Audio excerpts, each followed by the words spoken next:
and gentlemen, coming to you live from the Lucky Dog studio in a hidden location somewhere in the upper Midwest of the United States of America, it's a brother making his own way but with all the wrong opinions. Welcome to the Morning Night Live with your host, the one and only P-Dog Knight.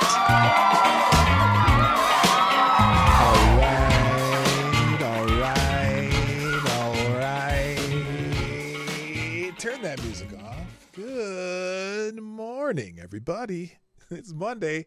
Welcome to the Morning Night Live. I'm your host, Marty, also known as P-Dog Knight on the internet. Welcome back to the P-Dog Knight channel on tax day.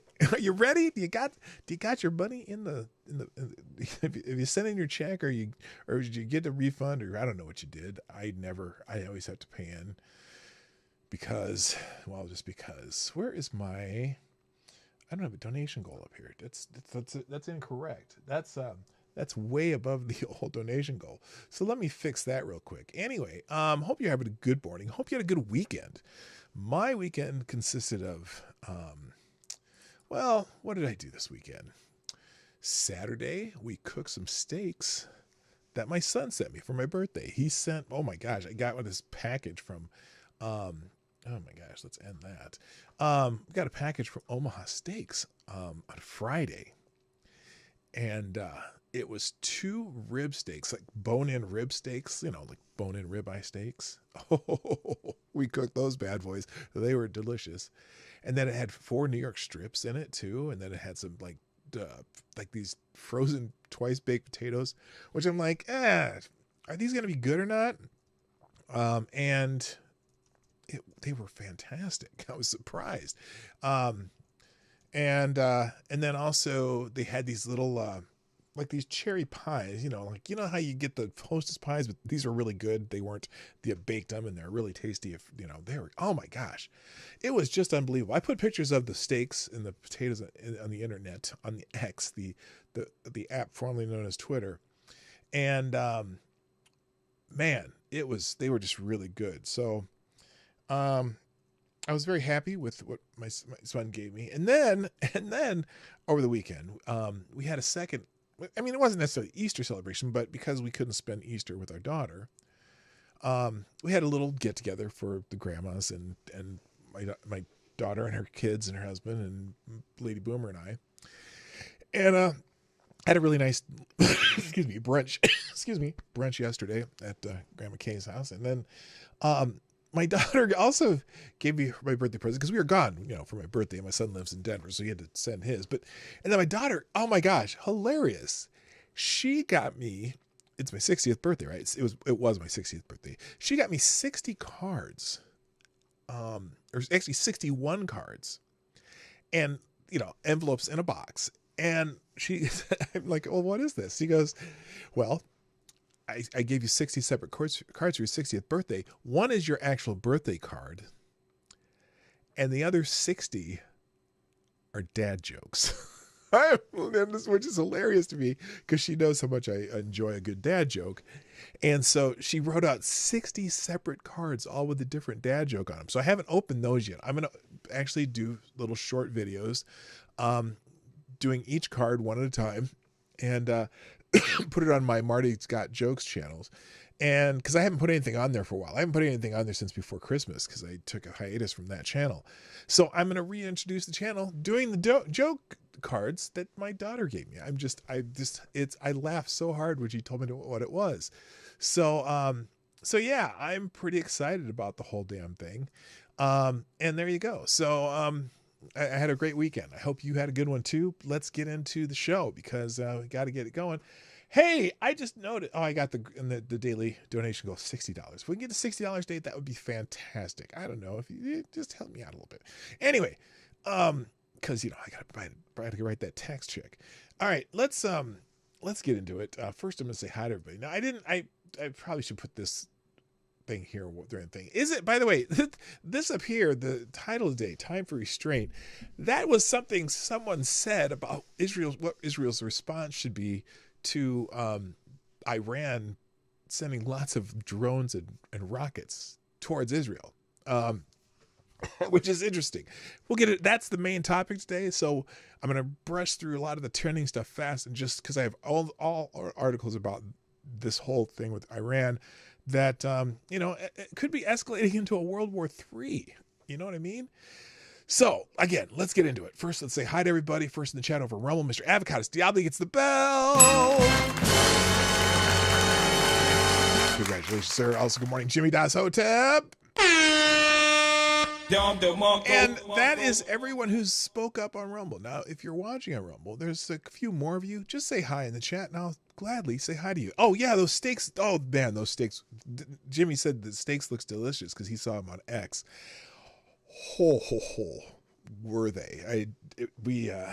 I salted them like 10 hours before. I got up early and salted them and put them in the fridge, and then let them sit out for about 30 minutes so they get close to room temperature. Had my grill fired up at 800 degrees. Basically threw them on the grill, dropped grill marks, X marks the spot on both sides, and then just turned that side of the burner off, left the steaks over there under the oven going about 700 degrees in direct heat, and they turned out good. They were like a perfect medium rare.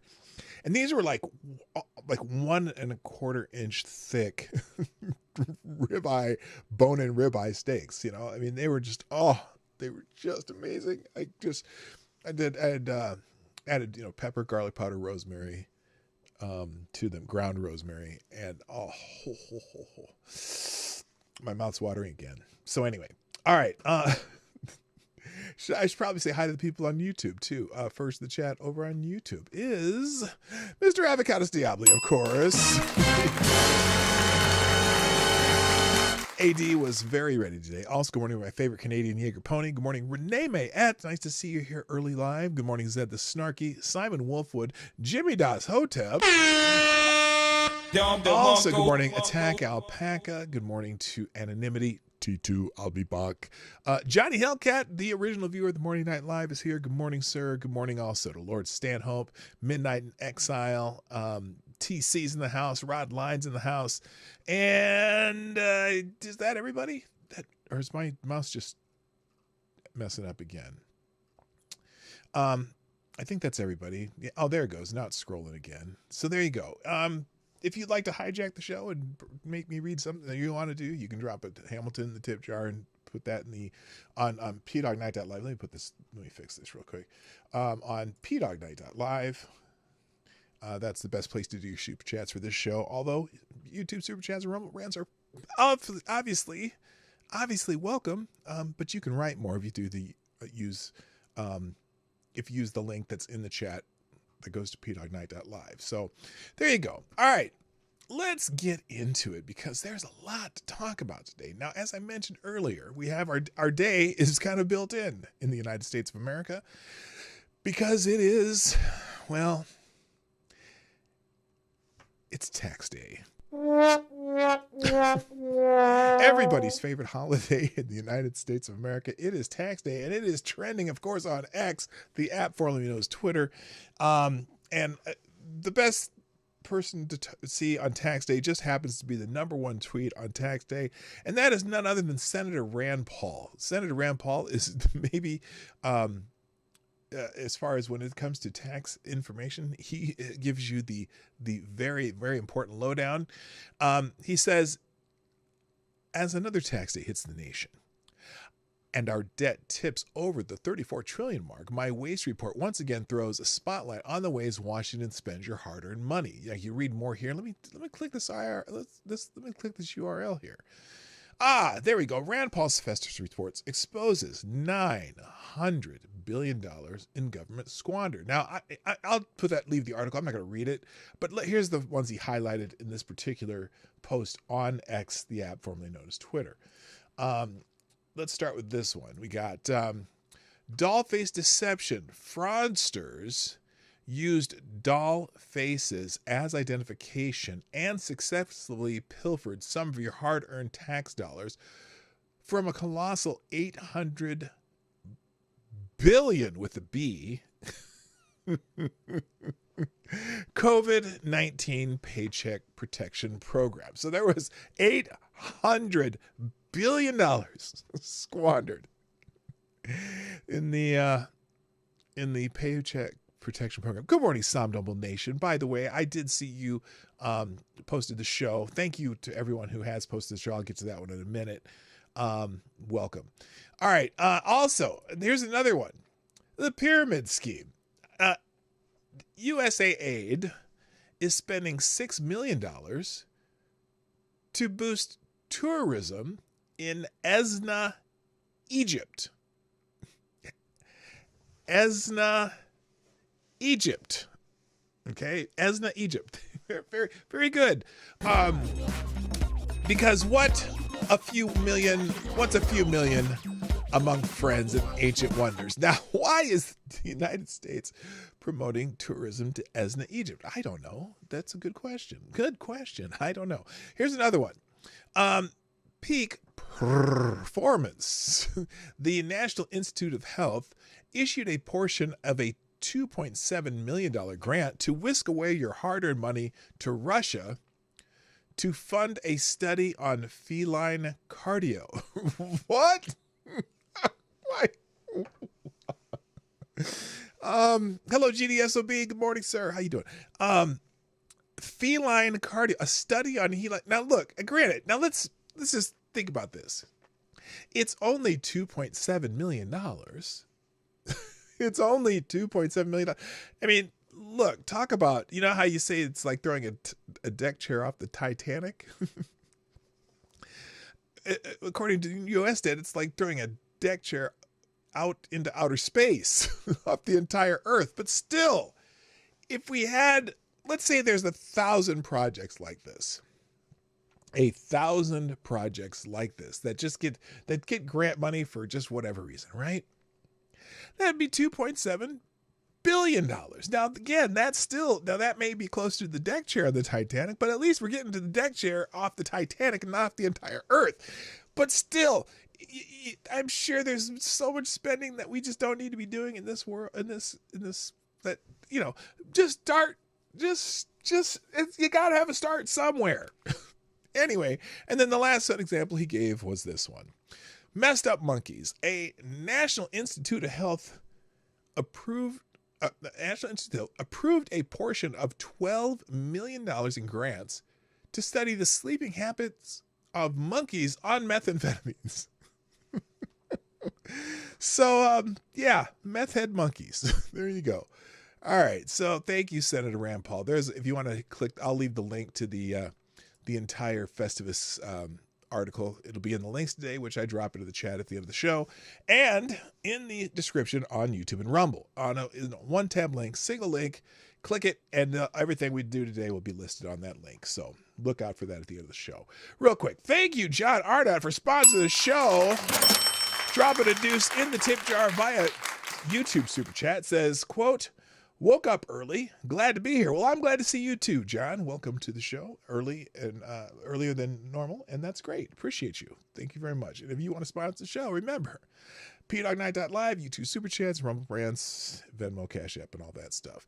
And Diesel Dick sent me a Cash App donation one time. I hadn't checked it for a while. And it expired. So if you're watching this, Diesel Dick, I apologize for that. I wasn't ignoring the very generous donation you gave me, so I appreciate it. Cocaine Bear 2, Meth Monkeys. Yeah, that's a whole new story. All right, moving on. Let's move on. Other things. Oh, by the way, tax day deadline, and today, April 15, 2024, marks the final day for most taxpayers in the United States to file their personal federal tax returns or request an extension using Form 4868. As announced by the Internal Revenue Service, the IRS anticipates a significant surge in last-minute filings, with tens of millions of returns expected to be submitted at the 11th hour. This annual event often leads to a rush among taxpayers to meet the deadline to avoid penalties and interest. So there you go. That's a grok summary of all the ex posts today. So there you go. Moving on, it also happened. Oh, the IRS is also trending because, you know, everyone loves the IRS. Someone here says taxation is theft and the IRS is a fraud. Okay, well, Oh, by the way, Mark Cuban is trending because of taxes too. And so here's why Mark Cuban is trending, the billionaire dude from Texas that owns the Mavericks and all that shit. And he decided to post something, right? And someone says, "Oh wow, Mark Cuban just destroyed Trump." And I don't know if this is the flex that he thinks it is, but here's what Luke Beasley thinks is Mark Cuban destroying Trump. Mark Cuban, I pay what I owe. Tomorrow I will wire transfer to the IRS $280 million. This country has done so much for me. I'm proud to pay my taxes every single year. Tag a former president that you know doesn't. Oh, burn. You know what that tells me? All that tells me is that Mark Cuban probably took some earnings, either in his business or his personal earnings, that caused him to have to pay $288 million this year. That's all it tells me. It tells me that he's paying his taxes in this particular year. Now, some people were making comparison, like, let's see if I can find it, because people were like, "Oh, what a burn! What a burn!" I think that's incredible that he's proud to pay $280 million in tax. I'd be pissed off. Now, some people talking about, let's see, Mark Cuban inaccurately complained about tax cuts benefiting the rich people like him. So I asked if he or his companies paid more in taxes than they owe. After his accountants work hard to minimize it, to correct this injustice, he confirmed he doesn't live up to his principles. So that's saying, because look, some people are saying, and some people, Mark Cuban is a bootlicker. One of the points that people were making though, well, in 2016 or whatever, Donald Trump paid $750 in taxes. In 2017, Donald Trump paid $750 in taxes. Well, maybe he didn't earn any money that year. Personal income. We're talking about his personal income taxes, right? So what? Did he pay the amount that was legally owed to the IRS? If his accountants made it, so he's only paying $750, more power to him. I'm sure that year that he paid $11 million in taxes based on income, that the tax returns that Rachel Maddow got. Remember those tax returns when he had to pay $11 million in taxes? Now, no one mentioned those years. Look, if you had to pay $200, and look, I'm also curious. So Mark Cuban says he transferred $288 million to the IRS. Based on what? Was that your personal income? So you're saying that you had, X billion dollars in income the 1 year? Or is it all your combined businesses paid that in taxes? What's the point? This isn't even a flex to me. This is embarrassing. You should be embarrassed to have to pay that much. So, or let's see, that was because he had a credit from the year before. Oh, right. Yes. He overpaid, so he had a credit from the year before. Donald Trump did. They were talking about. So, yeah, Ukraine needs more. Yeah, because it's all $288 million is probably going to go to Ukraine. There you go, Mark Cuban. Good for you. So, yeah, I just don't. Yeah, and here's one conclusion. Donald Trump has better accountants than Mark Cuban. Yes. There's nowhere. You know what's funny? There's not a single story or accusation, because remember, Donald Trump gets audited almost every year. Have you ever heard any accusations that Donald Trump doesn't pay his taxes, other than activists who hate Donald Trump who claim he doesn't pay his taxes? There's no evidence that he gets audited. You can't get audited every year if you don't pay your taxes every year, right? So anyway, I just thought that was kind of stupid. Let's move on. Also trending in the news. Oh, by the way, here's how X looks at it. How Grok, the X AI bot, summarizes this. Mark Cuban, a billionaire with a net worth of approximately $5.5 billion, has paid $288 million, which is roughly 4% of his net worth, sparking discussions on social media about tax fairness. While some praise Cuban for paying his fair share, others question why he doesn't pay more. Because you don't pay on your assets, your net worth. Your net worth is just stuff that you have that may have grown in value without any income. Holy shit. Others question why he doesn't pay more, highlighting the broader issue of tax rates for the wealthy compared to the general population. The contrast with a former president's approach to taxes has also fueled debates on the role of wealth and influence in tax policy and the need to reform for reform to ensure fairness. And so here's that tweet. In 2016, Donald Trump paid $750 in taxes. In 2017, Donald Trump paid $750 in taxes. In 2024, Mark Cuban is paying $288 million in taxes. So what? Again, there's a whole lot of reasons why it may be that way. Maybe because at the end of the day, he had credits. You notice that?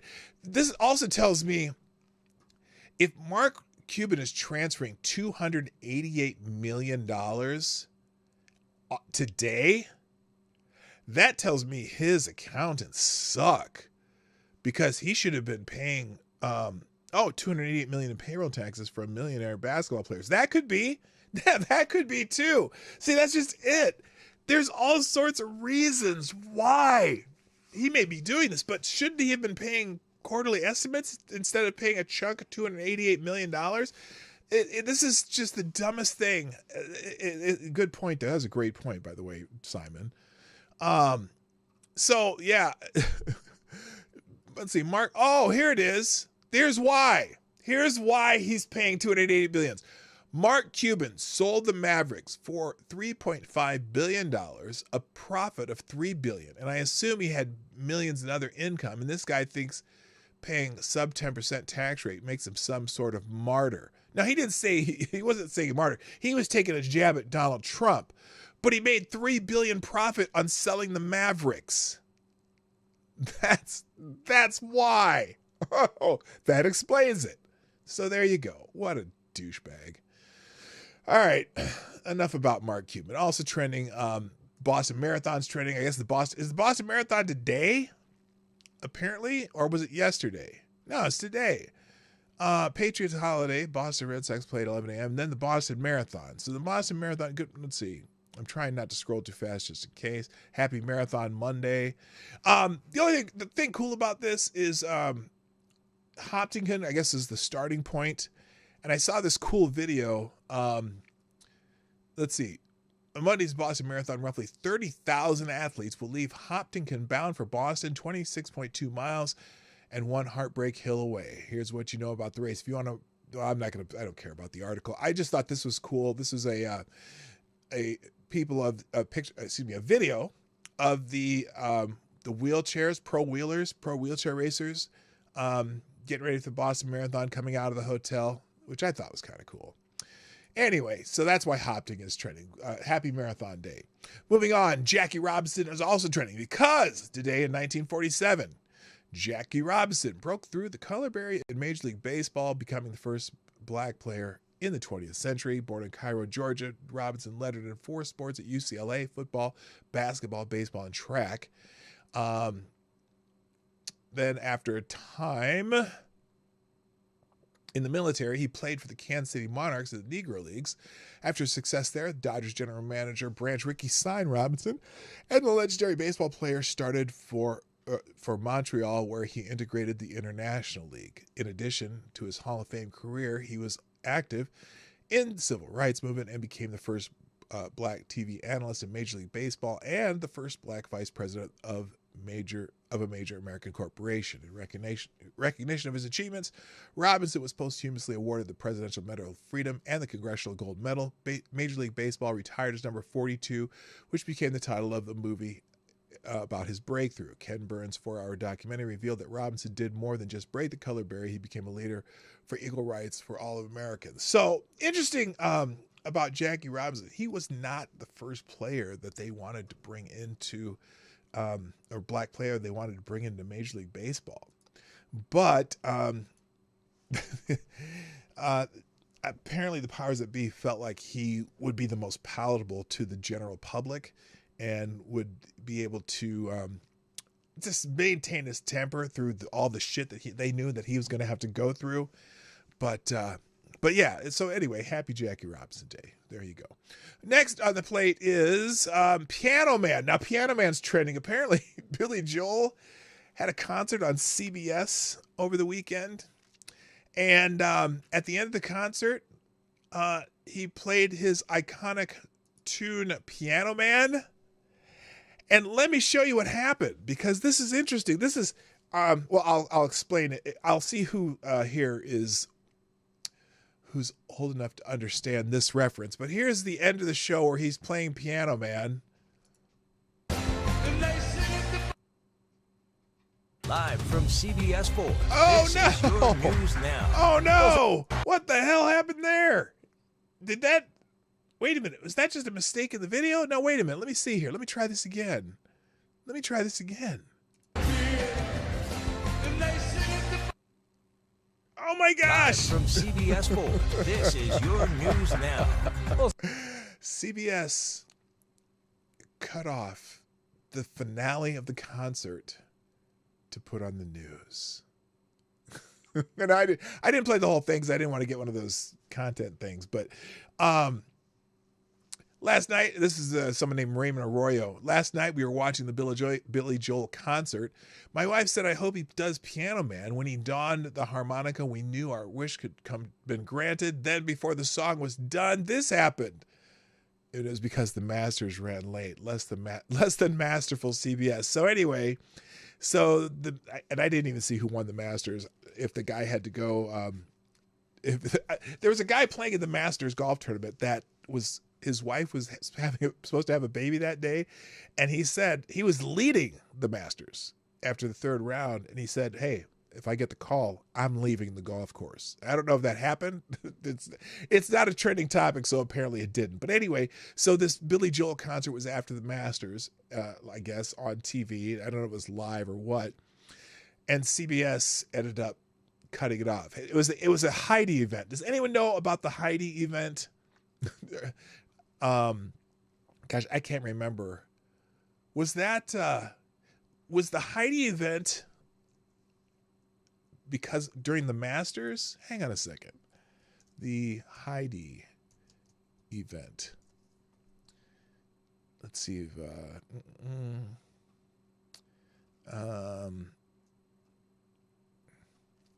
oh, that was a football game.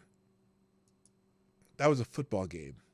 So in November 17, 1968, the Oakland Raiders scored 2 touchdowns in 9 seconds to beat the New York Jets. And but no one saw it. Now this is when they started extending football games and just moving programming back.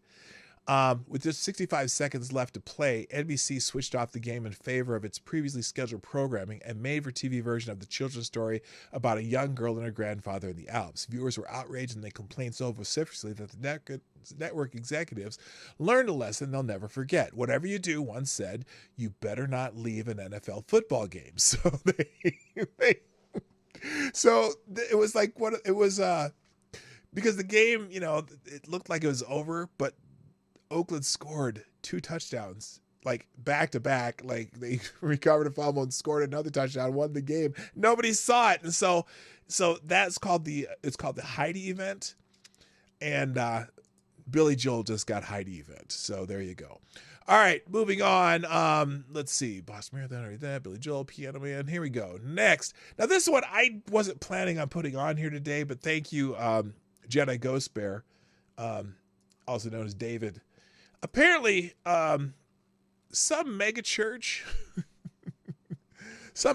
had a strip show like performance at men's conference. Wait a minute, why would it be at a men's conference? What megachurch has strip show like performance at men's conference? Guest speaker Mark Driscoll spoke out against it and was kicked off the stage. Unbelievable that any megachurch would allow this. Reason number 538, not to attend a megachurch. So yeah, so apparently they had this going on. Why is this at a men's conference? What I'm wondering.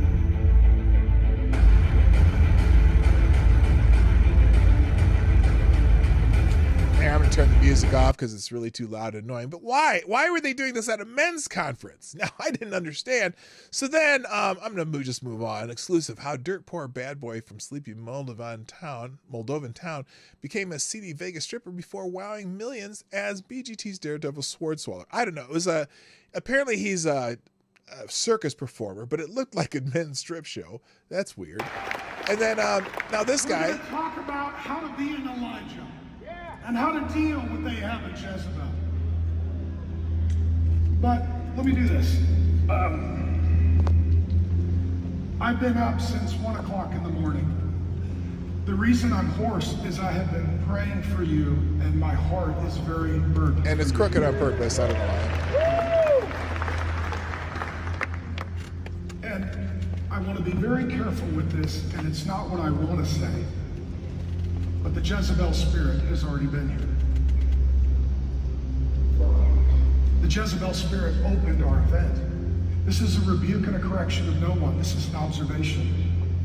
Before the Word of God was open, there was a platform. It was a high place.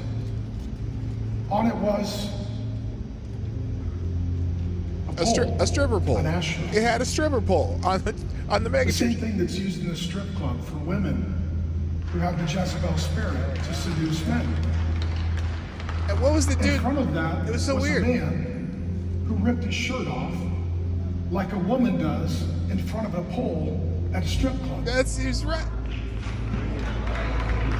Now, granted, he was a. man then ascended. See, our God is not arrogant. He doesn't ascend. So anyway, he was a little upset about it, and it was weird. It wasn't necessarily he wasn't stripping like a stripper pole. He was doing some circus act, but it just seemed weird to have that circus act. He swallowed a sword, and Jesus cried. Okay, Pastor John, I'll receive that. Thank you.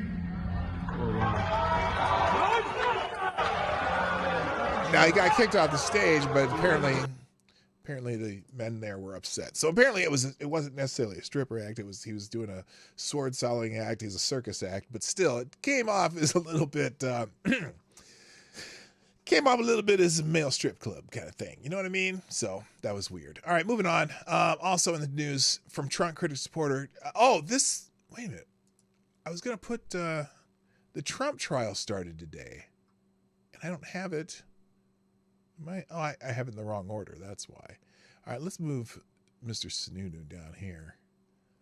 All right. Anyway, next on here is now this is apparently in California. There's a bill in the California legislature that far left groups are currently opposing. Okay, listen carefully. They're opposing a bill in California that aims to reclassify the purchase or solicitation of a child for sex from a misdemeanor to a felony. They want to change it. That what I said, because I'm not going to say it twice. You heard me. They want to change it from being a misdemeanor to a felony, a purchase or solicitation. Okay. Hello, Kay. How you doing? Of a minor. Now, the bill proposes to increase the penalties for such crimes, as the current law only allows for a maximum penalty of 1 year in jail and a $10,000 fine. Now, the opposition to this bill argues that the current penalties are not severe enough to deter these crimes. Now No. The opposition are opposing the bill to reclassify it to more harsh penalties. Because remember, a while back, what's that guy, Scott Wiener? He's in I don't know if he's California Senate, brought this bill up that reduced the penalties for that to the current 1 year and $10,000 fine. That's the maximum right now, and it's only a misdemeanor. And so there are people opposing changing it to a felony and harsher penalties. So here's the article in KCRA: purchasing a child for a misdemeanor in California, lawmakers to debate classifying as a felony. California lawmakers next week are set to debate a proposal that would ramp up the consequences for the consumer consumers of child sex trafficking. Under the California law, purchasing or soliciting a child for sex is a misdemeanor carrying a maximum penalty of up to 1 year in jail or a minimum of 2 days in jail and a $10,000 fine. Representative State Senator Shannon Grove is trying to change that with SB 1414, which would classify the crime as a felony carrying a maximum penalty of up to 4 years in prison and a $25,000 fine.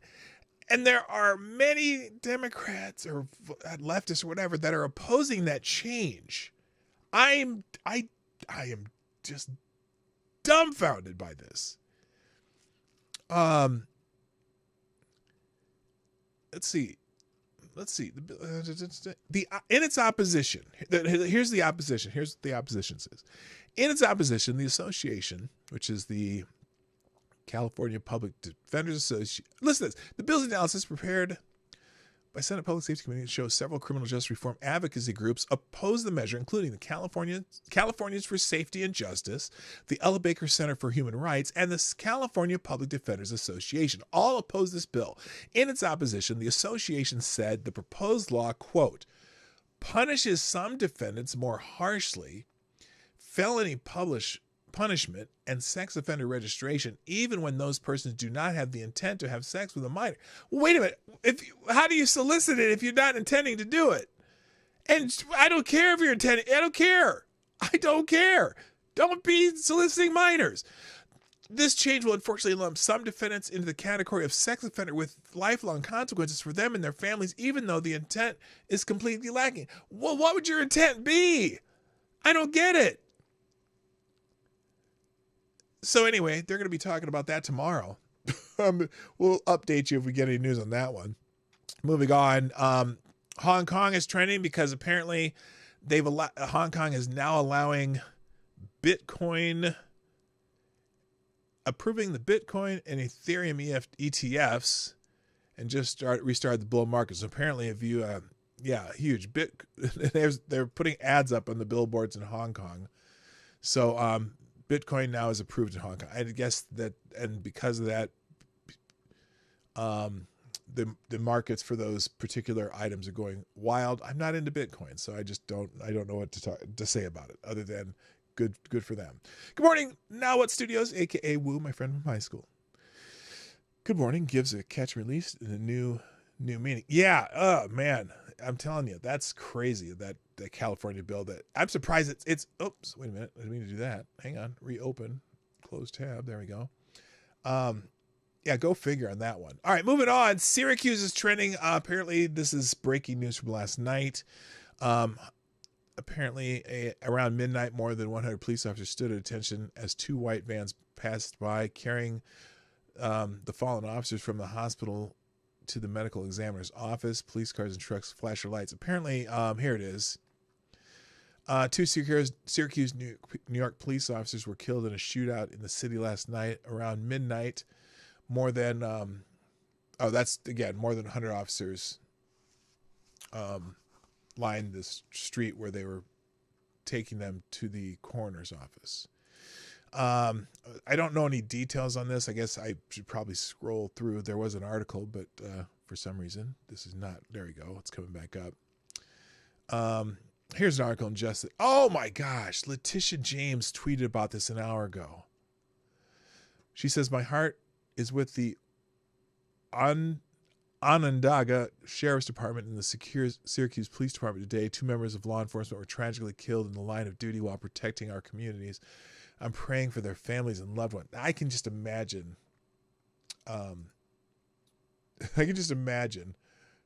Just what the responses to her are. Let's look at this real quick, because I'm sure they're telling her she doesn't care. She's too busy finding ways to prosecute Trump. Someone must be held accountable. Do you know who New York's top lawyer and law enforcement official is? Oh, gosh. Someone who put his name as Richard Nixon. You're the one releasing criminals out of the streets and wasting resources chasing Trump when he's innocent. Shame on you. Someone here, maybe it's time for you to going after repeat offenders. We wouldn't have dead cops. And so that's interesting, their response to her. Here, I'll put an article about it from Just the News. Here's Syracuse.com crime. Syracuse police officer and deputy killed in shooting in Salina. 2 police officers were killed Sunday night in a shootout on a suburban street in Salina. Syracuse police officer and Onondaga County Sheriff deputy were both killed when they went to follow up on the traffic stop where the driver sped away, said Syracuse Police Chief Joe Cecile. Officers were not identified. Trouble started with the traffic stop at 7 p.m. in the city's Tip Hill neighborhood. So this is the second. Was the other one in? There was another one that just happened. Was that in New York? Or was that in Pennsylvania? I can't remember. But this is not a good trend. Traffic stops turning into shootouts. Although I wonder if this is as uncommon as I'm expecting it is. I don't know. It's too common, at least in the recent history. So if you're one to pray for their families. And Tish James, though, is getting savage for even mentioning this. And her pin post, the fact that this is your pin post tells us everything we need to know about where your heart is. In a massive victory, he won our case against Donald Trump for engaging in years of incredible financial fraud to enrich himself. Whatever. So that's been her focus. Moving on. Also trending, and here it is, the tragic shooting. Okay, I forgot I had this up here. So this also gives you a summary of that event. Moving on. Also, if you're paying attention over the weekend, there was in New Zealand, or was it let's see. Where is this? Is this in New Zealand? Sydney, Australia. I'm sorry. In Sydney, Australia, a shocking incident unfolded at Christ the Church Shepherd Church in Wakeley, Sydney, where Bishop Mari Emmanuel and several worshippers were attacked during a live stream sermon. The attack, which occurred on Monday evening, has left the community shaken, with police confirming that none of the injuries were life-threatening. Authorities are investigating the motives behind the attack, as the incident marks the second mass stabbing in Sydney within days, raising concerns of public safety. So I think they're going to have some knife registration in Sydney, Australia. Apparently the bishop here is in critical but stable condition. And again, it was captured live. I'm not going to show it to you. But this is when the bishop was just stabbed inside a church in Sydney, Australia. This is how the locals responded. Here's how.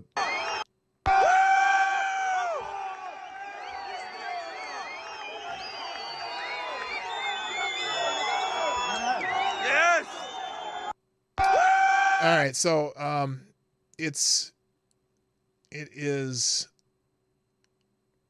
I don't know if the report's correct, but the man was talking about, the bishop was talking about his visit to Gaza, and apparently the man who stabbed him shouted the words, allegedly Allahu Akbar, beforehand, but they don't know completely what's happened here. There is an article available, which I will put in the links. This is from, what's this from? TheAustralian.com. 4 people stabbed at church Wednesday. So you can read that if you'd like. Let's move on. And then also Bishop Mari Emmanuel is trending, and I got that link here, but that's all I'm going to say about that now since I don't have any details. Moving on. Now, the Trump hush money case is starting today. He just showed up in court, according to reports. And of course, this is Brooklyn Dad's defiance.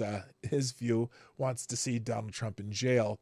The historic moment for American law and politics. Former President Donald Trump faces a criminal trial in a Manhattan courtroom, marking him as the first ex-president to do so. The trial, commencing with jury selection on Monday, centers around allegations of hush money payments and is being closely watched by the nation and the world. This unprecedented legal proceeding has captured the attention of the public and the media alike, highlighting the gravity of the situation and its potential impact on the future of American politics. And this is the case in Manhattan where Alvin Bragg is claiming that claiming falsification of business records to commit a federal crime. Now, the federal crime that they're claiming this is related to are campaign finance crimes under federal election law. And the problem is the federal government is not, I repeat, is not charging Donald Trump with these election law violations. So Alvin Bragg is the reason these the so-called financial fraud charges are important is they don't become a felony unless they're connected to another crime. So he's claiming they're connected to another crime, which is not being charged by the federal government.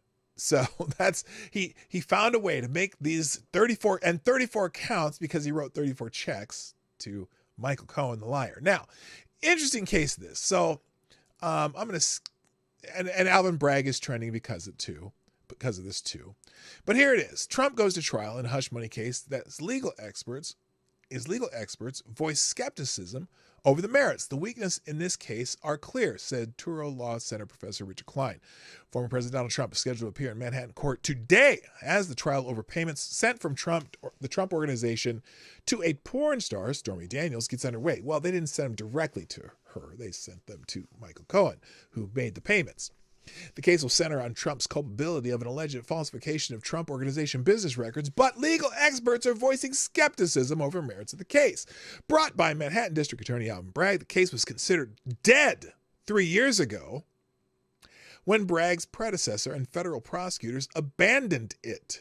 But Bragg, who campaigned on his record suing the Trump administration more than 100 times as a deputy in the New York State Attorney's General Office, revived the case in 2021, filing felony charges against Trump last year, alleging he had falsified the business records pertaining to the Daniels payments. A number of legal experts have questioned Bragg's decision to seek felony charges in the case. In New York, charges over falsified business records are typically brought as misdemeanors and are rarely the senior offense in an indictment, according to the Financial Times. For the crime to rise to a felony, prosecutors must prove that the defendant falsified records to commit or conceal another crime. Bragg is arguing that Trump falsified records in order to conceal damaging information and unlawful activity from American voters before and after the 2016 election. Well, I'm trying to figure out what the unlawful activity was. It wasn't unlawful to pay off a porn star, I guess. It's you paid for a non-disclosure agreement, I guess. Anyway, that's from, okay. He said that given that the records in question were allegedly submitted months after the election by Trump's private company, voters didn't have any right to see them. You couldn't influence any voters or influence the election. There is no question that there is bad behavior, but the question is, are the particular criminal statutes violated? Other experts have questioned the witnesses Bragg will rely on to prosecute the case. Former Trump attorney Michael Cohen, for example, is the star witness in this case.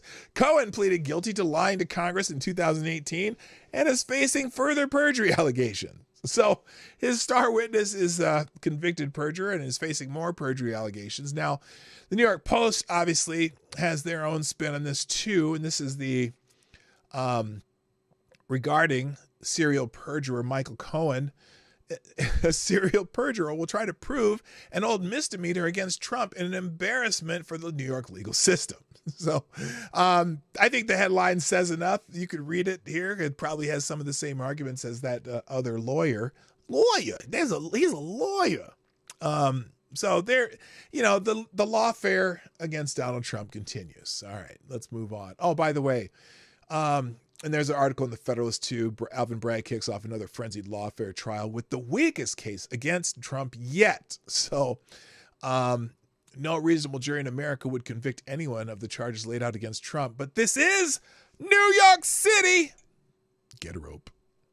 By the way, today's coffee cup is from the Shell Brewery Company in New Ulm, Minnesota, one of my favorite little local breweries in Minnesota.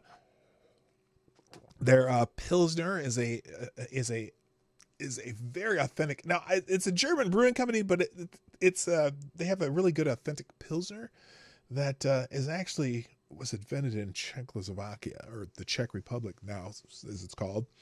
Yeah, Shell Brewing. That's they have by the way, and they have the best Oktoberfest in Minnesota. They have a huge Oktoberfest celebration down at New Ulm every year, and it is a party. All right. So anyway, if you want to read this, let's see. Oh, here's some of the reasons. Let's see. Legal experts on both sides of the coin agree that Manhattan District Attorney Bragg's trumped-up case against Trump stretches to snapping the thin legal premise the Democrat is pushing. No reasonable jury in America would convict anyone of the charges laid out against the Republican Party presidential candidate, nationally recognized attorneys say. But again, it's New York City, and all he has to do is get a New York City jury, preponderance of the evidence. Or no, this is felony. This is criminal. So it has to be without... has to be beyond a reasonable doubt. That'll be interesting. Maybe.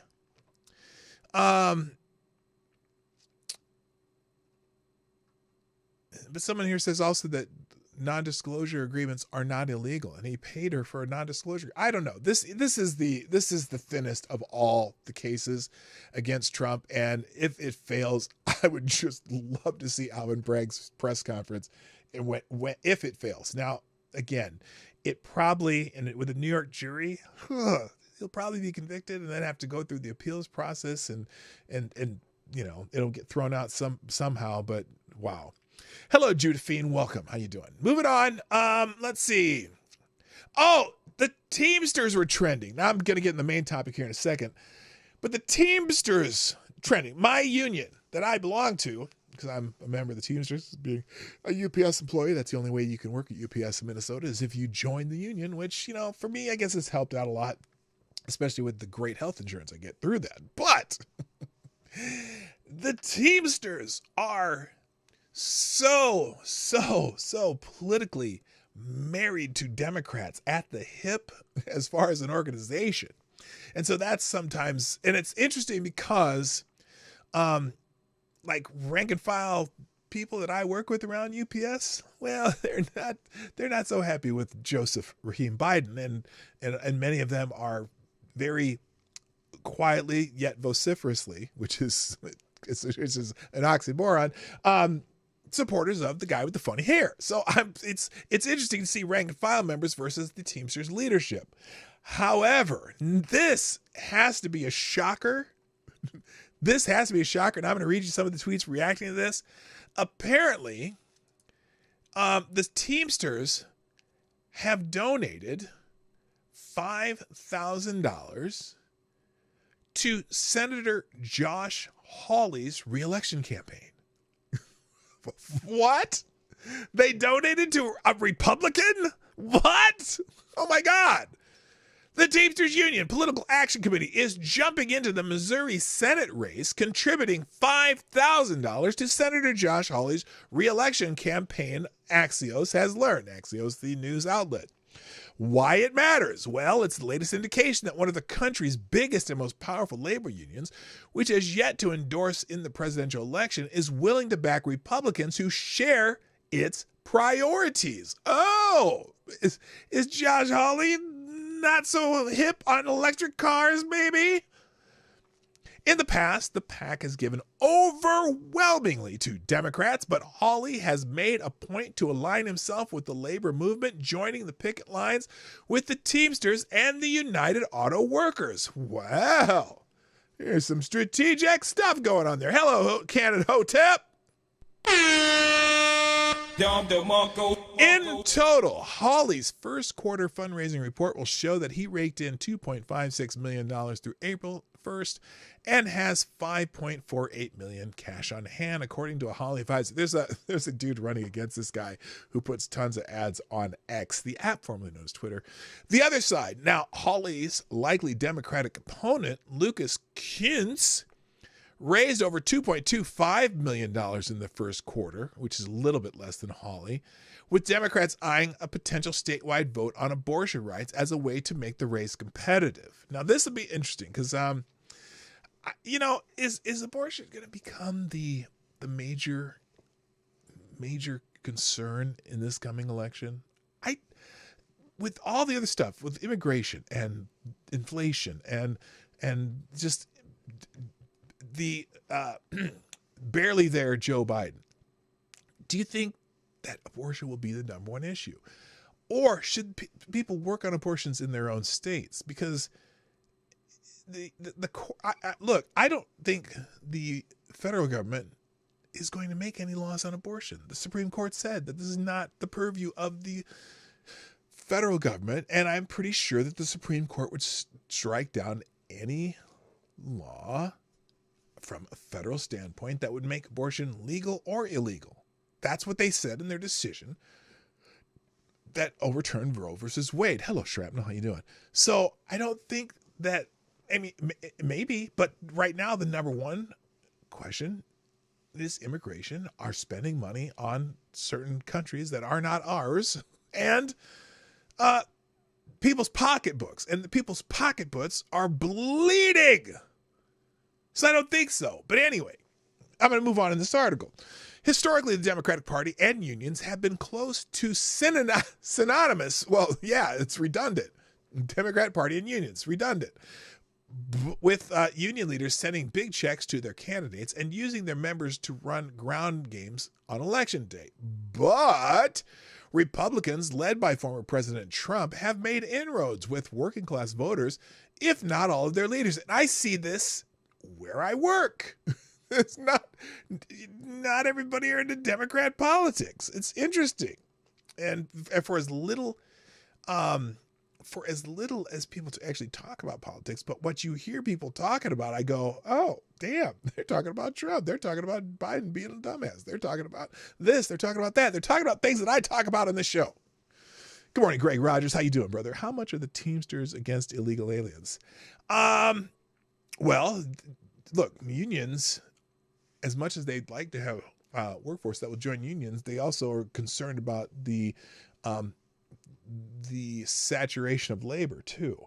And so that's another part where they're certainly the unions are concerned about that. So anyway, the United Auto Workers, led by Sean Fain, has endorsed Biden, but Trump is working with the Teamsters hard. He paid a personal visit to the union's president, Sean O'Brien, in January. Afterward, Trump claimed he had a good shot at receiving the endorsement from the Teamsters, which has approximately 1.3 million members. In January, the Teamsters political arm contributed $45,000 to the Republican National Committee's convention fund in its first big donation to the RNC since 2004, according to the Washington Post. The Teamsters also contributed $135,000 to the Democratic National Committee last year. Hawley, was first elected to the Senate in 2018 and has worked to burnish his pro-union credentials inside the chamber and on picket lines. Last month, Hawley joined Teamsters working on strike in Graybar Electric outside St. Louis. In late 2022, he voted for an amendment from Senator Bernie Sanders to add 7 paid sick days to the rail workers' contract. In the 2022 election cycle, the Teamsters PAC gave wait, listen carefully. Listen carefully. In the 2022 election cycle, the Teamsters PAC gave $1.28 million to Democratic candidates. $1.28 million to Democratic candidates. And $30,000 to Republicans.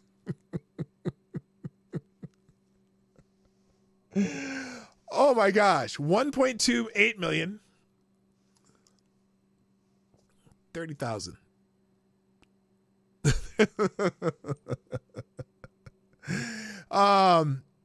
In 2020, the tilt was even more pronounced, 1.59 million to 37,000.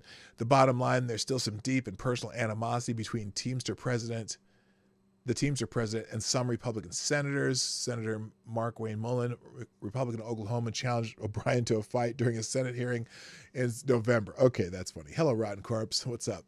All right, so that's something new. And there's another reason though Teamsters are trending, and apparently, at a leftist training event at the Teamsters Union headquarters in Chicago, a Palestinian nationalist extremist teaches the attendees how to chant "Death to America" in Persian to celebrate Iran's missile attack. What? Wait. What? Wait. Why? Yeah, I guess we're gonna watch this. So I'm going to teach you a chant in Persian that you can use if you ever encounter those Zionist freaks, whether they be Iranian or whatever. All right?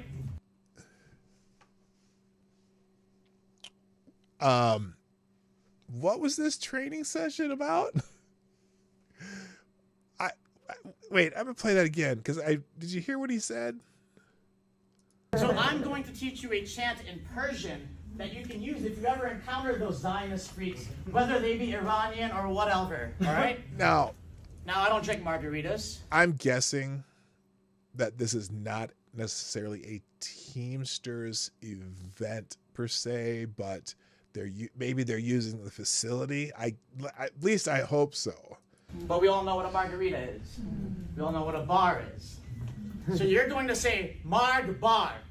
Marg Bar. Marg Bar Israel. Marg Bar Israel. Marg Bar Israel. Marg Bar Israel. Marg Bar Israel. Marg Bar Israel. Thank you. What does that mean? Now, did you hear the lady goes? She goes, "What does that mean?" I think that's might be. Is that death to Israel? I don't know.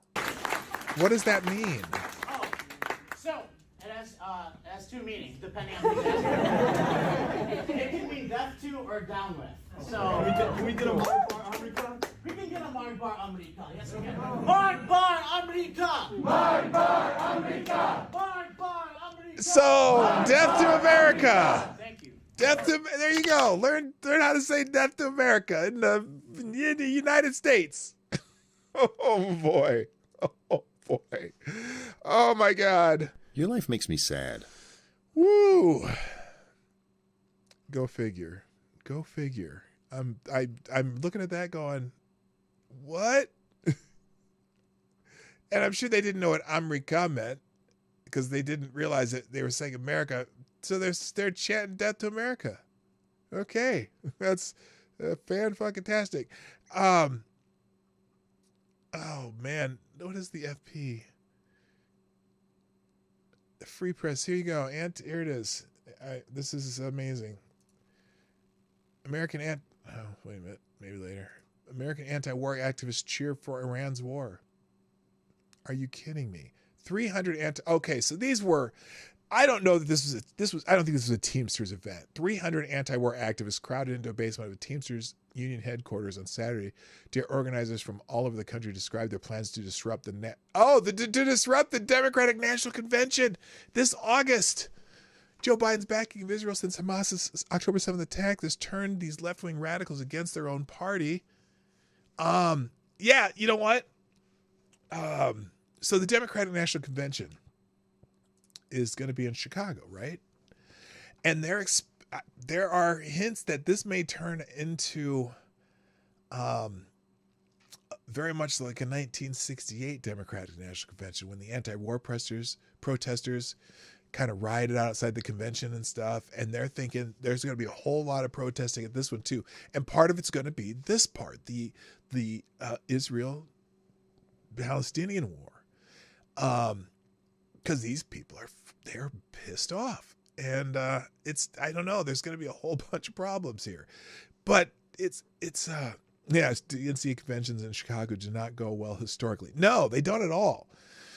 So anyway, and the reason they are celebrating, I guess, so to speak, is because of Iran's attack on Israel over the weekend. Now, we talked about this Friday, how it was imminent, and well, it happened. And so now we're in the aftermath of that. Now let's just go through a few things about that, because that's basically the main topic today. And we'll finish up with this. I'm going to skip most of the other articles that we have and just talk about this a little bit. So first, and this is weird when I read this, and this is on X, but there's a lot of people talking about this. Israel's no casualty retaliation plan the challenge against Iran. Now, this is how Grok summarized a lot of people talking about this. Israel's war cabinet is deliberating on a response to Iran's weekend attack, with options including a direct strike on Iranian facilities, avoiding casualties, and diplomatic isolation efforts. Iran has issued a grave warning of swift and extensive retaliation if Israel proceeds with any form of attack. The United Kingdom, France, and Germany have urged Israel not to retaliate, fearing an all-out war. Israel is considering an attack on an Iranian facility that would send a message without causing casualties. Tensions remain high as the war cabinet debates the timing and scope of their response. So apparently this is tit for tat, and so to speak, because apparently the Israeli forces hit an Iranian embassy, I want to say, in Syria. I don't know what. And so over the weekend, Iran did attack, but it was, well, let's just say it didn't go how they planned. Apparently, the Iron Dome system that Israel has that will shoot things out of the sky worked very well. And out of hundreds of missiles and drones, only one got through. There was one casualty. But, and because of that, maybe that's why they're saying, oh, maybe there should be restraint. Well, really? So here's, oh shoot, come on, David Cameron. Let me just do this real quick. I don't know why it turned blank, but it's an interesting conversation that's going on. And this in particular, because this is in the UK. British hypocrisy exposed in response to Iran-Israel conflict. In a recent interview, British Foreign Secretary David Cameron condemned Iran's attack on Israel as reckless and stated that if Britain's consulate were flattened, the UK would take very strong action. But this stance was met with criticism on social media, with many pointing out a perceived hypocrisy in the UK response, as Iran could claim the same justification for their actions. The discussion has sparked debate and highlighted the UK's stance on international conflicts and potential responses to similar situations involving its own interests. So here's the exchange in question. Let's see, let's get him on the screen. There we go. Response. Had those weapons not been a reckless and dangerous thing for Iran to have done, and I think the whole world can see all these countries that have somehow wondered, well, what is the true nature of Iran? It's there in black and white. What would Britain do if a hostile nation flattened one of our consulates? Well, we would take the very strong action. And Iran would say that that's what they did? Well, what they did, as I said, was a massive attack. So they were right to respond, but they overreacted, is that what you're saying? What I'm saying is that the attack they carried out was on a very large scale, much bigger than people expected. Did they have a right to respond? Well, countries have a right to respond when they feel they've suffered an aggression. Of course they do. But look at the scale of that response. Had those weapons not been shot down, but they just overreacted. There could have been thousands of casualties, including civilian casualties. I think that's a really important point to take into account.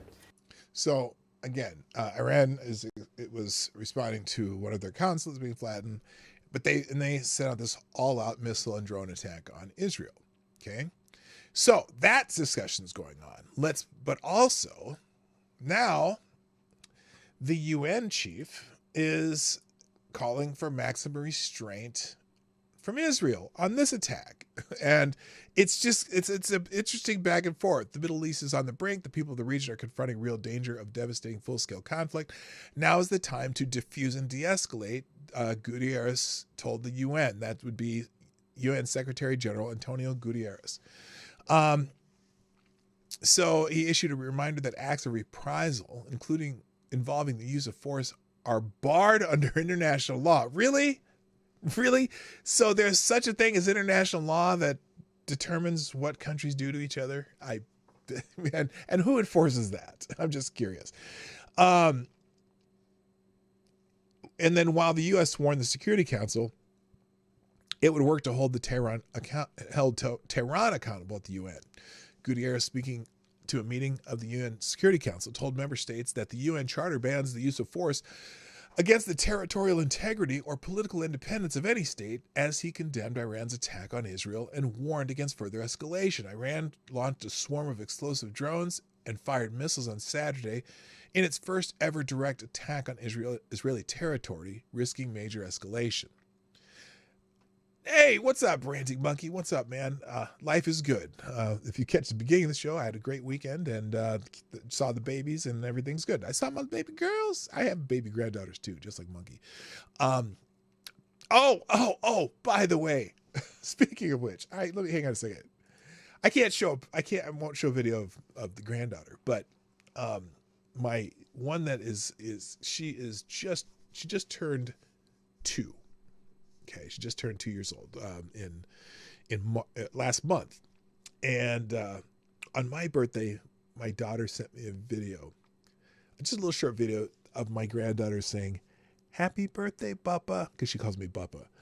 "Happy birthday, Papa," and it's like, I melted. It melted. It was crazy. And so I just thought Monkey would appreciate that because I know he knows exactly what I'm feeling right now. Anyway, good morning, Selected Boy. Yeah, boy. All right. So back to this. Many thoughts are that the Middle East is on the brink of a full-scale war. Now, there's some interesting articles about this, and I'm going to go through several of them, and then we'll get out of here. And not go through too deeply, just to give you an idea. But the headline, this one really grabbed me. Holy crap. Joe Biden approved Iran's assault on Israel within certain limits. What? On Saturday, Iran initiated a barrage of drones and ballistic missiles at Israel. Thankfully, most of them were successfully intercepted and caused minimal damage. Of course, in a stunning move, President Biden is pushing Israel not to retaliate. Now, it's hard to imagine why Biden would do that, except when you consider that Joe Biden has been appeasing Iran since his days as Barack Obama's vice president. With that in mind, it's also not surprising, though it is still shocking, that Joe Biden not only had prior knowledge of Iran's assault on Israel, but also technically gave it the green light under certain conditions, according to a report from the Jerusalem Post. Oh, Jen T, what's up? Nice to see you. Quote, Iran informed Turkey in advance of its planned operation against Israel, a Turkish diplomat told Reuters on Sunday. Diplomatic source. Adding that Washington had conveyed to Tehran via Ankara that any action it took had to be within certain limits. What? What? Turkey, which has denounced Israel for its campaign in Gaza, said earlier Sunday that it did not want further escalation for tensions in the region. A Turkish source, speaking on condition of anonymity, said Turkish Foreign Minister Hakan Fidan had spoken with both his U.S.-Iranian counterparts in the past week to discuss the planned Iranian operation, adding Ankara has been made aware of possible developments. Earlier this week, U.S. Secretary of State Anthony Blinken spoke to Fidan to make clear that escalation in the Middle East was not in anyone's interest. Iran informed us in advance of what would happen. Possible developments also came up during the meeting with Blinken, and they, the U.S., conveyed to Iran through us that this reaction must be within certain limits. Really? So basically, they said, yeah, you're going to retaliate. Keep it clean, I guess. Really? Fan-fucking-tastic. So, also, by the way, Biden has asked them to, restrain themselves from any kind of retaliation. Well, the former Israeli Prime Minister Bennett fires back at Biden, hints what Israel will do with Iran. Former Israeli Prime Minister Naftali Bennett slammed President Joe Biden on Sunday for trying to pressure Israel into not responding to Iran's unprecedented attack this weekend. Bennett's remark on social media comes after Iran fired hundreds of projectiles, ballistic missiles, cruise missiles, and drones at Israel. Bennett said that claims that Iran launched the attack as a show for its own people were false. When you shoot 350 flying objects timed to Israel at the same moment, when you use 3 fundamentally different weapon types, cruise missiles, ballistic missiles, and UAVs, you're looking to penetrate Israel's defense and kill Israelis. Yeah. Yes. Hello, unacceptable views. Bennett directly pushed back against the Biden administration for telling Israel that it got a win and that they should take the win. The win, according to the Biden administration, was the fact that 99% of the projectiles were shot down by Israel and its allies in the region. No, it's not a victory, Bennett wrote. When a bully tries to hit you 350 times and only succeeds 7 times, you've not won. You don't win wars by just intercepting your enemy's hits, nor do you deter it. Your enemy will just try harder with more and better weapons and methods that next time. Yeah, true. So, yeah, Biden's administration, oh, well, you got the win. You knocked most of them down. Okay, well, so, and then there's just a whole bunch of peripheral stuff here. Biden let the UN sanctions on Iran missiles expire before unprecedented Israeli attack. The administration of leftist President Joe Biden did not, the administration of leftist President Joe Biden did not move to renew expiring sanctions on missile, drone, and ballistic missile production in the United Nations in October, shortly after the Iran-backed massacre of an estimated 1,200 people in Israel and Saturday's unprecedented direct missile assault by Iran on the country. So anyway, long story short, because it's quite a long story, they had let some sanctions against Iran expire. So this is probably why they had so many missiles to shoot over the weekend. Daily Water, Biden Netanyahu, U.S. will not back a counterstrike against Iran. President Joe Biden told Israeli Prime Minister Benjamin Netanyahu on Saturday that the United States would not support an Israeli counterattack.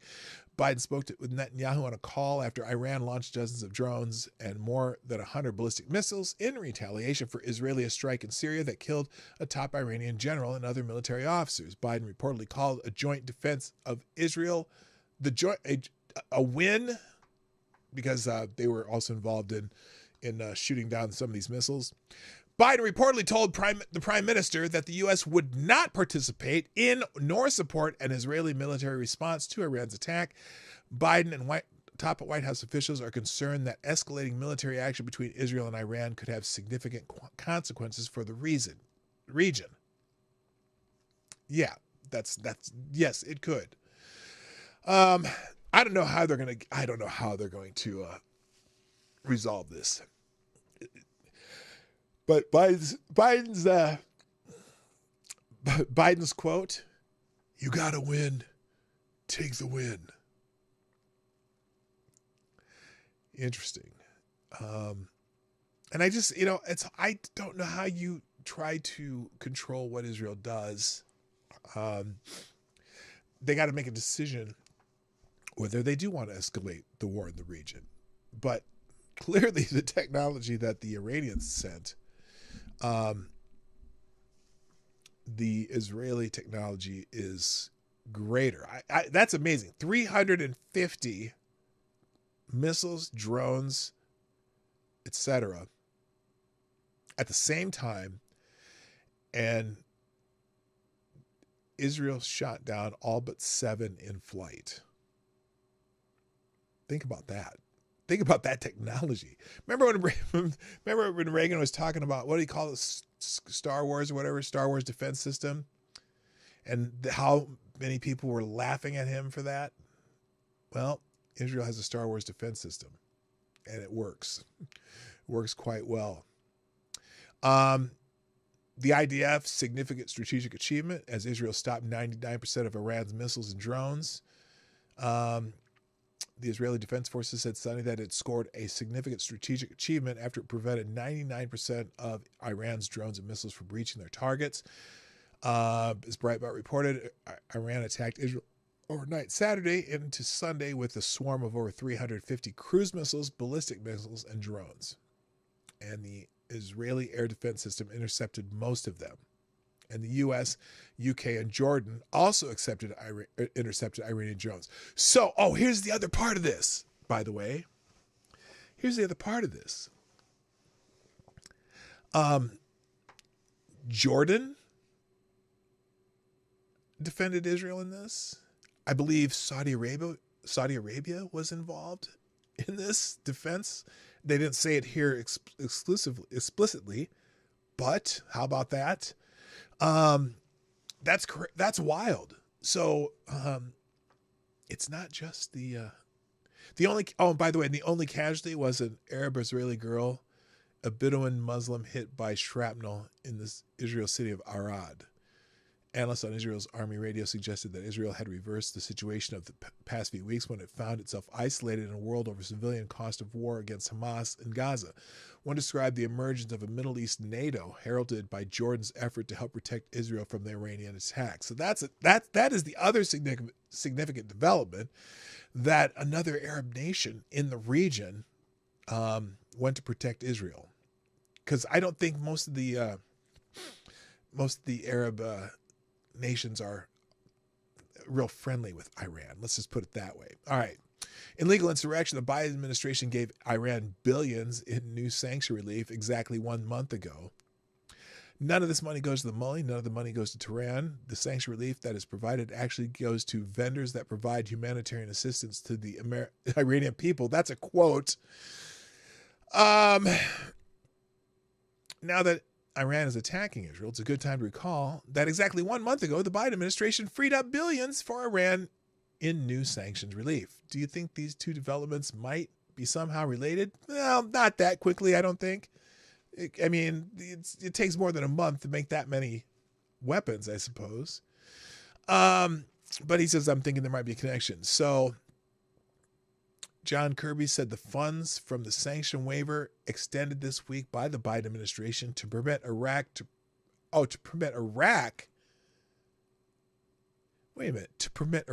to purchase energy from Iran will not go to the mullahs. Oh, I see. None of this money, that's the quote from John Kirby. None of this money will go to the mullahs. None of this money goes into Tehran. The sanctions relief that is provided actually goes to vendors that provide humanitarian assistance for the Iranian people. Not only do the Iraqi people not suffer because of this, the Iranian people aren't going to suffer because of this either. That allows for Iraq to be able to work its way off Iranian energy so that they can keep lights on, Kirby said. The Biden administration on Thursday came under criticism after it again extended a sanction waiver despite repeated pushback from those concerned that Iran could misuse the funds. Oh no, there's no way they would misuse the funds. What are you talking about? They're not going to misuse the funds. Anyway, there's a lot of tweeting going on about it, and you can read that on your own. New York Post. The epic fail of Biden doctrine versus Iran. No consequences. This is a opinion piece in the New York Post. President Biden needs to face reality. His policies of appeasing Iran while waging political warfare against Israel led Tehran to conclude it could launch a massive attack on Israel and face no consequences. Well, that's interesting because that's exactly what the Biden administration is asking for. Take the win. As Biden again tries to hold Israel back from defending itself while maintaining both the United States and United Nations sanctions relief for Iran, he risks confirming the Ayatollah's calculation and guaranteeing a more dangerous future for America and our democratic allies. Iran's weekend attack against Israel is not symbolic or performative. It was an unprecedented and unacceptable act of war. There's no other way to characterize the launch of 120 ballistic missiles alongside 30 cruise missiles and 170 suicide drones against the country the size of New Jersey, especially when the attack was committed by the state sponsor of terrorism already waging a multi-front proxy war against that country. Two questions now loom the largest. Why did this happen, and what is to be done? And over the past 6 months, Washington has pressured Jerusalem not to escalate against Iran's terror proxy in southern Lebanon, despite the daily launch of missiles, rockets, and drones that has forced towns across northern Israel to evacuate. Yeah, they've been lobbing missiles and drones from Lebanon for, a year now? Or more? The same can be said for the near-daily missile drone attacks from the Red Sea by Iran-backed Houthis in Yemen, where the U.S. won't even put the group on an official terror list, let alone impose true military costs on its leaders. Anyway, you get the idea. We're not doing anything about it, and we're supporting the idea that, hey, they can do this with impunity and not have any kind of retaliation. Isn't that crazy? Isn't that? Oh, wait, what's this? Oh, I didn't see this. Married teacher 45 caught naked in car with 17-year-old student who makes a run for it in his underwear. There you go. Another teacher after. Should I just here? I'll even here. Let's put a link to that. There, we'll put that in the extra today. That'll be in the extra. All right. All right. Let's go. Let's finish this up.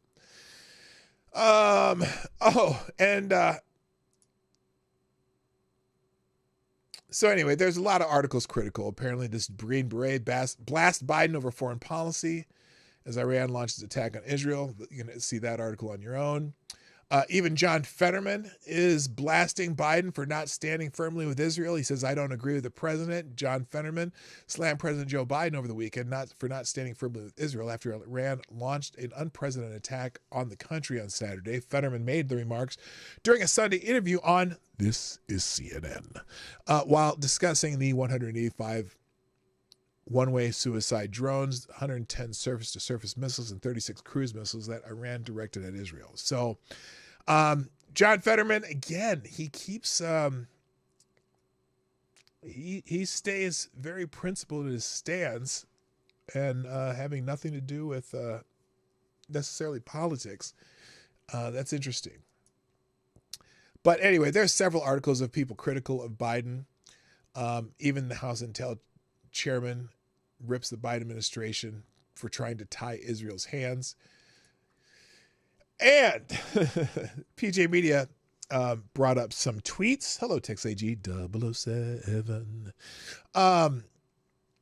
Ouch, these Biden tweets about Trump and Iran aged poorly. Well, let's see what they're talking about here. This is from June 20th, 2019. President Joseph Rahim Biden. This was before the election. Quote, President Trump's Iran strategy is a self-inflicted disaster. Two of America's vital interests in the Middle East are preventing Iran from obtaining a nuclear weapon and securing a stable energy supply throughout the Strait of Hormuz. Trump is failing on both counts. He unilaterally withdrew from the hard-won nuclear agreement that the Obama-Biden administration negotiated to stop Iran from getting a nuclear weapon. Trump promised that abandoning the deal and imposing sanctions would stop Iran's aggression in the region. Make no mistake, Iran continues to be a bad actor that abuses human rights and supports terrorist activities throughout the region. What we need is presidential leadership that will take strategic action to counter the Iranian threat, restore America's standing in the world, recognize the value of principled diplomacy, and strengthen our nation and our security by working strategically with our allies. Trump's erratic, impulsive actions that are the last thing we need as commander-in-chief. No president should order a military strike without fully understanding the consequences. We don't need another war in the Middle East, but Trump's action toward Iran only make that more likely. The prospect of direct conflict with Iran is greater than ever. Does Donald Trump have a strategy for what comes next? Nothing we have seen from this administration suggests that they are prepared to deal with the risks we now confront. Huh. Wait a minute. Then a week later, Donald Trump brought us dangerously close to starting a new war with Iran without any semblance of a plan. This moment requires a leader who will be ready on day one to pick up the pieces and repair the damage Trump has caused. Make no mistake, the situation with Iran is a crisis of Donald Trump's own making. He brought us to the brink of war with no plan and no strategy. He is the most erratic and incompetent commander-in-chief we've ever had. Hell! Wonder how this is going to go. Oh, my God, he went on and on. Donald Trump has no strategy. Okay, same thing. No strategy, no this, no that. He's going to bring us to the brink. He's going to bring us to war. Blah, blah, blah, blah, blah, blah, blah, blah, blah, blah, blah. Blah, blah, blah, blah, blah, blah, blah, blah. Your life makes me sad. Yeah, well, how's it going now, Joe? All right.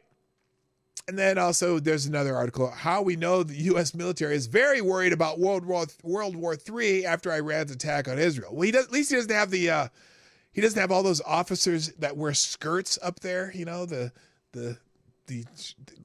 oh my gosh, I saw There was a meeting and it had 3 of these high-ranking military officers, all males dressed in skirts and having earrings and makeup and shit. I'm like, I guarantee you that any military around the world who sees this picture is going to go, they're done. I'm just saying. Anyway, we don't need to go through this one. And there's a couple more here you can read. That one is how we know that our military is worried about World War III. And then again, the only casualty was a 7-year-old Bedouin girl. And she has life-threatening injuries. 7-year-old got hit by shrapnel.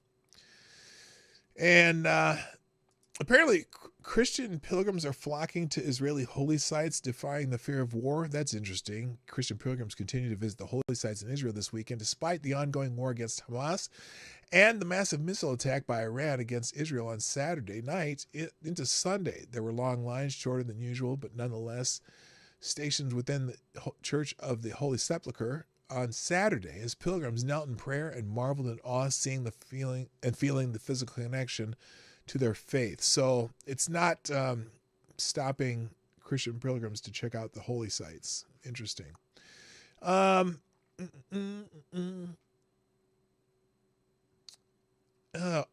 This is not, let's see. This is from when the Israeli general was killed. This was this weekend. Iranian general killed in an Israeli airstrike who was involved in planning. Oh, I see. This is the general that was killed in the airstrike on the consulate in Syria. He was involved in planning and the execution of Hamas's October 7th attack. A senior Iranian general within the Islamic Revolutionary Guard who was assassinated in an Israeli airstrike at the beginning of April had reportedly been involved in the planning and execution of Hamas's October 7th attack on Israel. The Iranian Coalition Council of Islamic Revolution Forces. My God, could they have a shorter name for its department? How about the Council of Forces or Islamic Revolution Force? The Iranian Council. Oh no, wait. Listen to this.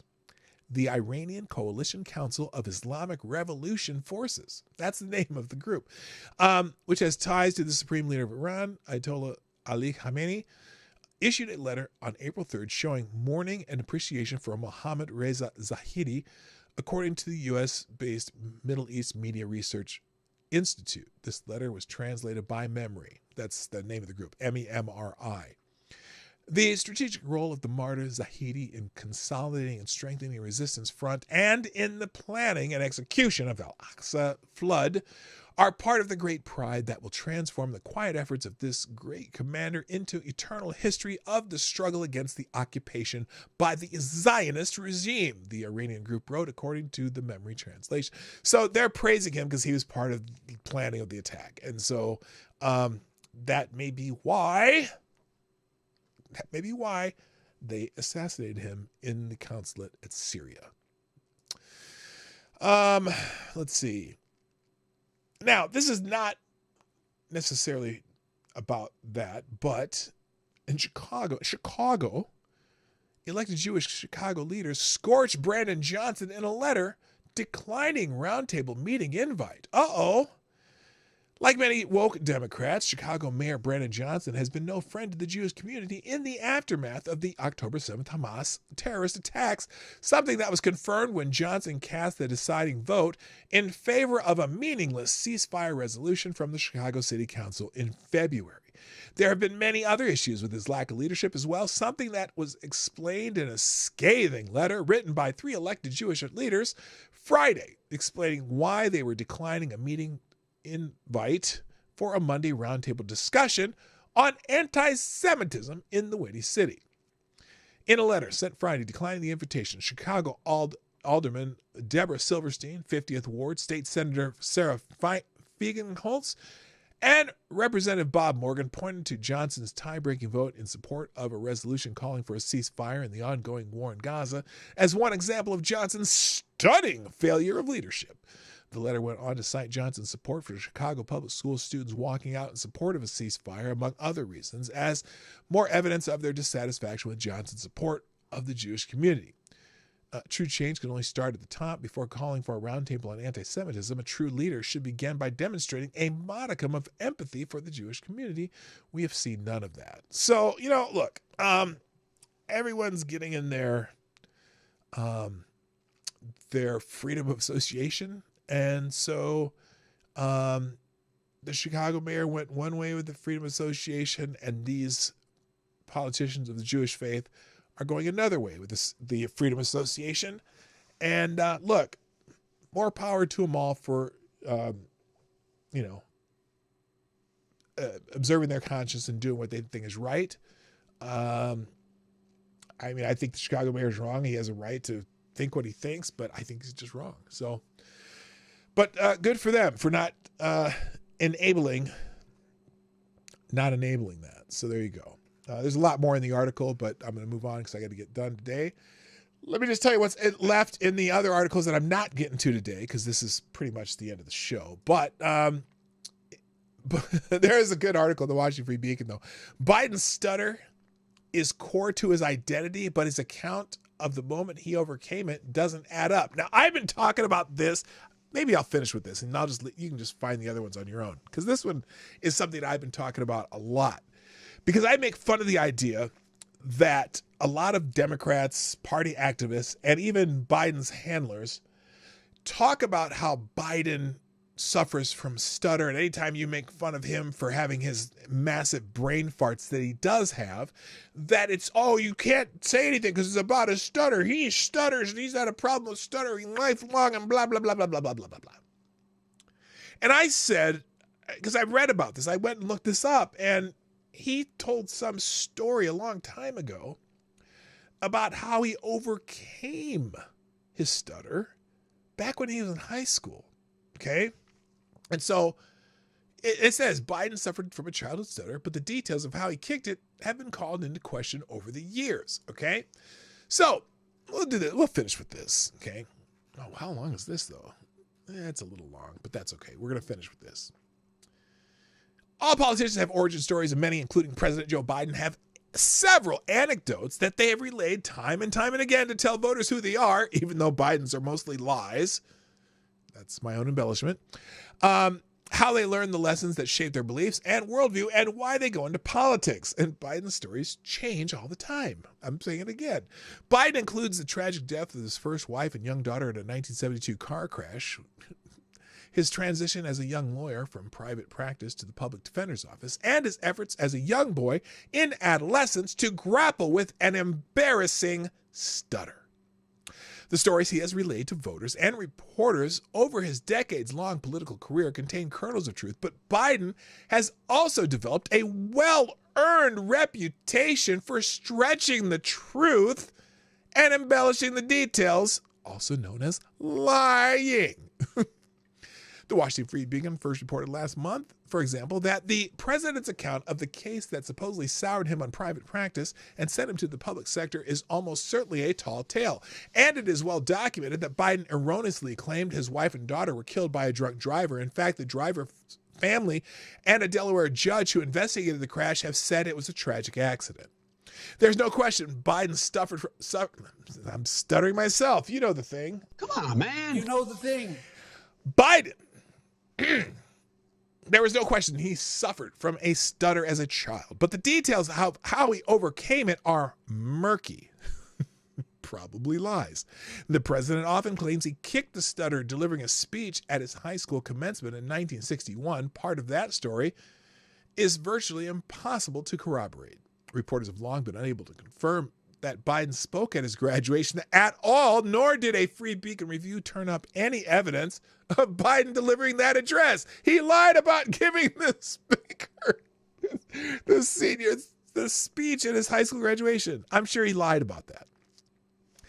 This report is part of a Free Beacon series on various personal stories that are core to Biden's political identity and based on reviews of his memoirs, autobiographies, and contemporaneous news articles about his high school graduation. On the campaign trail in 1987, Biden relayed a story about how he overcame his childhood stutter. He said he overcame the affliction in a 1961 speech delivered at his high school graduation from Archmere Academy. a Delaware prep school. I thought he went to the black high school. There's a problem here. Anyway, reporters noted at the time that Biden initially said it was the commencement address, but later revised the story to say it was a welcoming speech. Oh! So we know he lied. Reporters noted at the time that Biden initially, regardless of what kind of billing the speech got, Biden said it was the hardest one he ever delivered. Curiously, there was one person to whom Biden did not repeat the tale, Richard Ben Cramer, whose What It Takes is based on the thousands of hours of interviews Cramer conducted over several months on the campaign trail with Biden and his opponents. Cramer devotes more than a dozen pages to Biden's stutter, but then Senator Biden never mentioned the triumphant graduation story, nor did seemingly anyone Cramer spoke with. So he made this up on the fly. Biden does not seem to have begun telling the graduation story until his campaign fell on hard times. In a matter of weeks, Biden was caught lying about his grades in law school. He falsely claimed that he was the top of his class and earned a merit scholarship, when in reality his marks were never exceptional, according to the New York Times. Shortly thereafter, he was accused of plagiarizing speeches from Robert Kennedy and British Labour Party leader Neil Kinnock. Now, the underdog of the Democratic primary, Biden began using the story of how he stood up to his fellow classmates who once mocked him as a stutterhead, or Biden, as proof of his resilience and ability to emerge triumphant when the odds were stacked against him. But contemporaneous accounts of Biden's high school graduation ceremony raised questions about whether the speech took place. A press release from the school makes no mention of Biden speaking, nor is Biden mentioned in several newspaper articles about the ceremony, save to say that he was part of the graduating class. Those articles do mention awards given out to several of Biden's classmates. A half dozen attendees of that graduation ceremony told Knight Ridder newspapers reporter in 1987 that Biden did not speak at that ceremony. The class valedictorian told the reporter he was the only student who spoke at the ceremony. Why the fuck you lying? Senator Joseph Biden is a presidential candidate whose recollections of his life sometimes come shaded differently than others can remember. The paper wrote at the time, as in, lights, yeah. One recent illustration is Biden's memory of how he overcame the stutter that plagued him while attending Archmere Academy. In the past, Biden has told reporters that he proved that he had beaten the problem with a speech that was the hardest he ever delivered in his life, his 1961 high school commencement speech. The piece continued. James F. Gleason, the valedictorian of the class, who is now attending attorney in New York City, said that he was the only student who delivered a speech that day. He said he had no recollection of Biden's commencement speech. The school's headmaster, Reverend Justin Deny, whatever, who, according to the same report, oversaw the graduation commencement, also said he had no recollection of Biden speaking that day. Biden's sister, Valerie Biden Owens, claimed to the Knight Ridder reporter that her brother spoke but provided no evidence to support the claim. In addition to Knight Ridder, the Washington Post asked Biden at the time to address allegations that he lied. You're a lying dog-faced pony soldier. About the graduation speech. Citing reports to the contrary, Biden called the reports inaccurate, also stood by the story he told from his high school days in which he left a restaurant that refused to serve a black classmate. The classmate said Biden was not aware of what happened and finished the meal without incident. Biden has repeated his graduation speech story since his disastrous 1987 presidential bid. In his autobiography, Promises to Keep, he wrote that, quote, "During our graduation in June 1961, I stood up on stage and I made the welcome to friends and parents without a single stammer." Oh, well, that's not the commencement address. Holy shit.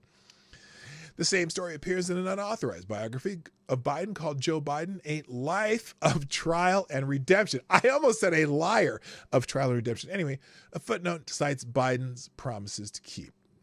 Now, nearly 4 decades after he began talking about his stutter, Biden has changed the story once again. His stutter is no longer something he overcame in the past, but a persistent disability that explains verbal gaffes and others attribute to the presidential's advanced age.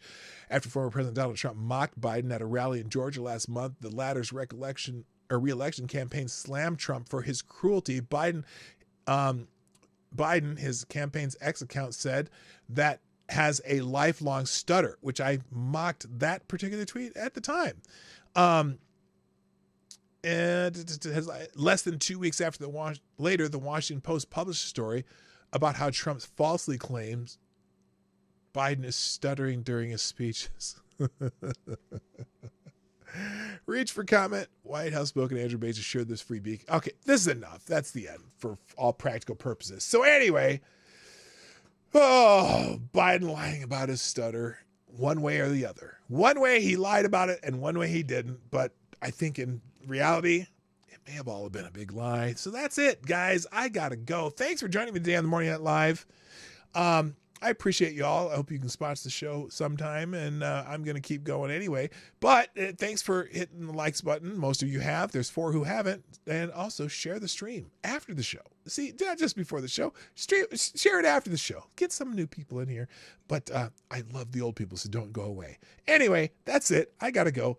And thanks for everyone who jumped in the chat today. Thanks for the sponsor, John Arnott, who dropped a deuce in the tip jar earlier.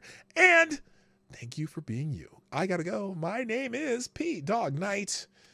I'll put the link in the thing, and I'm out of here. Bye bye. This is P Dog Knight, and thank you for watching today on the P Dog Knight channel. If you have an observation or remark you'd like to make about this video or my channel, I absolutely welcome you to write it in the comment section down below. I really look forward to hearing from you. And before you go, if you like what you saw but you're not already subscribed, please make sure you hit the subscribe button and definitely click that bell that pops up afterwards so you'll be notified when I post new videos or when we go live. I broadcast my live show, The Morning Night Live, Monday through Friday at 10 o'clock Eastern, 9 o'clock Central. A special thank you to all the supporters of this channel who share our videos on social media and who make donations through Streamlabs, YouTube, Venmo, and Cash App, which are all linked in the description down below. Thanks again, and until next time, I'm P Dog Knight, and I'm out of here.